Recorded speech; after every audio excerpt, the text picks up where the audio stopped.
নমস্কার, আমি ডক্টর সেন বলছি। আজকে টপিক নিয়ে মোবাইলের মধ্যে চলে এলাম এই জন্যই যে খুব ছোট্ট জায়গার মধ্যে পকেটে পকেটে রেখে দেওয়া যায়। আর আজকের topic arthritis. It's also a pandemic situation in all over India.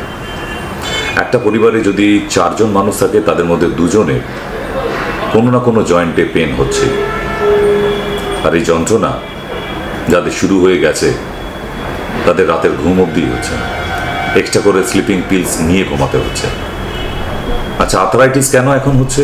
এর আগে তো ছিল না। আমাদের মা, মাসি, ঠাকুমা, দিদা যারা দেখে এসেছি এতদিন, কই তাদের তো আর্থারাইটিস ছিল না। সামান্য একটু বাতের ব্যথা, আবার সেরেও যেত 5-7 দিন পারে, তাই তো? তাহলে এখন এরকম ক্রনিক পা বেঁকে যাচ্ছে, এরকম আগে কি দেখা যেত না? এখন কেন?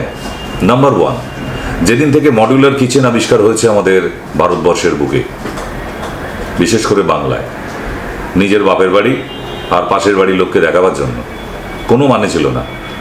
আচ্ছা, দাঁড়িয়ে দাঁড়িয়ে রান্না করে ওই দেওয়ালে টাইলস লাগিয়ে রান্নার টেস্ট কি বদলে যায়? আরও ভালো হয় না? আমাদের মামাসি ঠাকুমারা খুব খারাপ রান্না করে যেত যারা বসে রান্না করতো না? না, আমাকে লজিক দিয়ে বোঝান।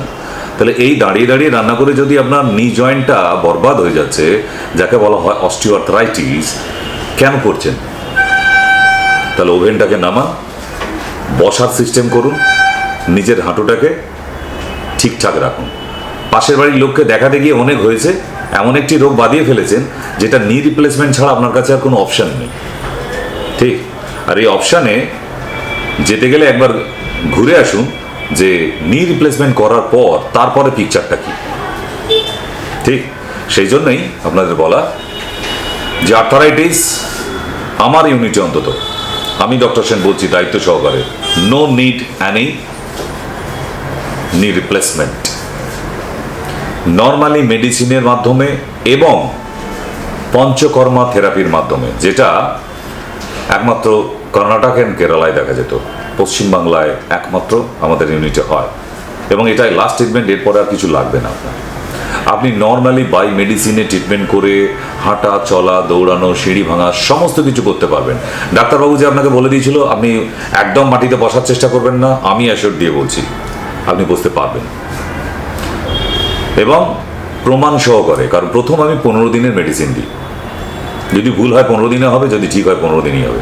এই 15 দিন মেডিসিন নেবার পর আপনি অন্তত রিয়েলাইজ করবেন যে আপনার 30% পেন থাকছে না এবং মুভ করতে পারছেন আপনি, যেটা এত বছরে পারেননি, বিগত 10 বছরে। এবং আপনার পায়ের দিকে যে নামনেস, ঝিঝি ধরা, টিভি দেখতে বসলে উঠে দাঁড়িয়ে খানিকটা রেস্ট নিতে হবে, তারপর আপনি যেতে পারতেন, এই যে প্রবলেমগুলো ছিল, এগুলো দেখবেন আস্তে আস্তে একদম চলে গেছে। তাহলে একটা মানুষকে যদি 2 থেকে 3 মাস ট্রিটমেন্ট করে তাকে হাঁটা, চলা, দৌড়ানোর বন্দোবস্ত করে দেওয়া যায় অপারেশন ছাড়া, তাহলে ভুলটা কোথায় করলাম আমাকে একটু খুলে বলুন। এবার একটা মলম দেবো, সেটা লাগাবেন হাঁটুতে এবং আকন্দ পাতার শেক দেবেন, আমার নিজের তৈরি করা অয়েনমেন্ট। আর খাবার জন্য কয়েকটা ক্যাপসুল দেবো, এবেলা ওবেলা 2 বেলা খেতে হবে, ঠিক? খাবার পরে। আর খাবার নিষেধাজ্ঞা কি, ওইটা ভালো করে শোনার আছে। কেন এই রোগটা হচ্ছে?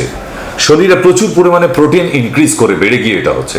তাই try to avoid all kind of protein foods like ডিমের কুসুম, সয়াবিন, টমেটো, পুঁই শাক, পালং শাক, ঢেঁড়স,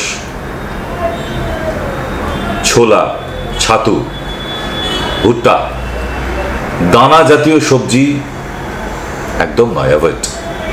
এতদিন মাছের কাঁটা বেছে খেতেন, এখন সবজির দানা বেছে খান, আপনি ভালো থাকবেন।